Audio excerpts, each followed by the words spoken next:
జాగృతి జనం బాట కార్యక్రమంలో భాగంగా తెలంగాణ జాగృతి అధ్యక్షురాలు కవిత ఉప్పల్లో పర్యటించారు.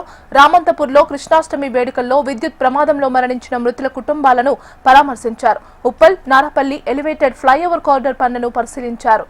ఎస్టీపీని వ్యతిరేకిస్తున్న ఉప్పల్ హిల్స్ కురుంనగర్ లక్ష్మీ నరసింహ సమాధాన కాలనీ నివాసులకు మద్దతు తెలిపారు. ప్రభుత్వం చేపడుతున్న ఎస్టీపీ పనులు ఆపి ఇతర ప్రాంతానికి తరలించాలని డిమాండ్ చేశారు.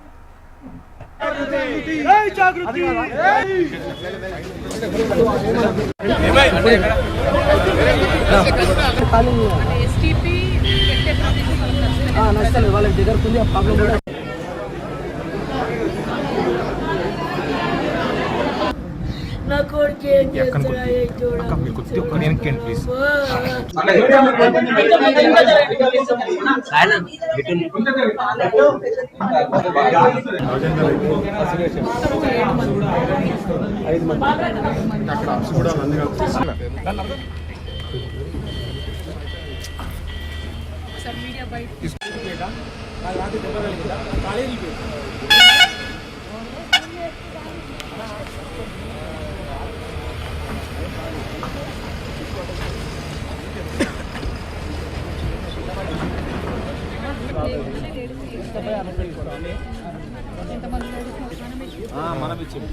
ప్లీజ్ మన బండ్ల కూడా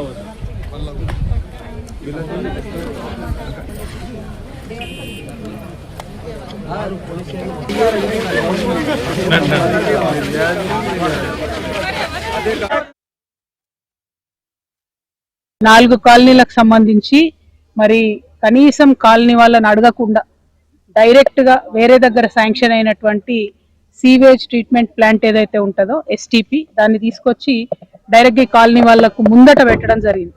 ఇక్కడ ఒకవేళ ఈ 4 ఎకరాలు ఖాళీగా ఉంటే కాలనీ వాళ్ళకి సంబంధించి ఒక పార్కో లేకపోతే ఏదైనా ఓపెన్ జిమ్మో లేకపోతే పిల్లలకు పనికొచ్చే లైబ్రరీయో ఒక కమ్యూనిటీ హాల్ కడితే ప్రజలకు పనికొస్తుంది. కానీ డైరెక్ట్ గా మీరు తీసుకొచ్చి ఎస్టీపీ కడతా ఉన్నారు. ఎస్టీపీ కూడా మనకు అవసరమే, నేను కాదంటలేదు. కాకపోతే ఆ ఎస్టీపీ కట్టే ముందు కనీసం కాలనీ వాసులను అడగాలి. ఎందుకోసం అంటే వీళ్ళు ఆల్రెడీ ఒక పక్క మొత్తం మూసినది ఉండి దాంతోనే నానా కష్టాలు పడతా ఉన్నటువంటి పరిస్థితులు. పేద మధ్యతరగతి కుటుంబాలు ఉన్నటువంటి కాలనీలు ఇవన్నీ.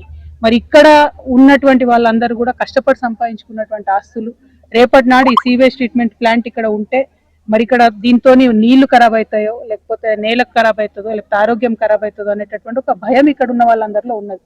కాబట్టి మేము ఈ కుర్మనగర్ ప్లస్ ఇక్కడ ఉండే 4 కాలనీల తరఫున తెలంగాణ జాగృతి తరఫున నేను డిమాండ్ చేసేది ఈ ఎస్టీపీ ఇక్కడ శాంక్షన్ కాలేదు, వేరే దగ్గర శాంక్షన్ అయిందని చెప్తా ఉన్నారు. తక్షణమే అధికారులు ఇక్కడికి రావాలి, వచ్చి మరి అక్కడ శాంక్షన్ అయితే ఇక్కడ ఎందుకు పెడుతున్నారు అన్న వివరణ ఇవ్వాలి. 1, 2 తక్షణమే పనులు ఆపాలి.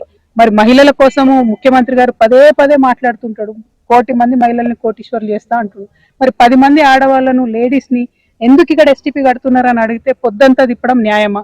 కనీసం మహిళా కానిస్టేబుల్ లేకుండా అంతమంది లేడీస్ ని పొద్దంతా తిప్పిండ్రంటే ఇది కరెక్ట్ కాదు. ఇది సీరియస్ గా తీసుకునే విషయం.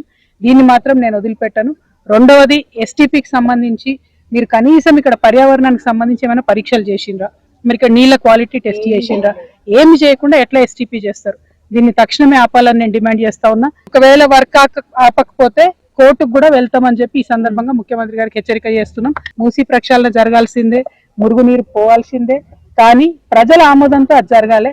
ఆల్రెడీ ఇక్కడ దెబ్బతిన్న ప్రజల్ని ఇబ్బంది పెట్టడం మాత్రం న్యాయం కాదు. ఈ కాలనీ ప్రజల పక్షాన ఖచ్చితంగా తెలంగాణ జాగృతి నిలబడుతుందని ఈ సందర్భంగా తెలియజేస్తున్నాం.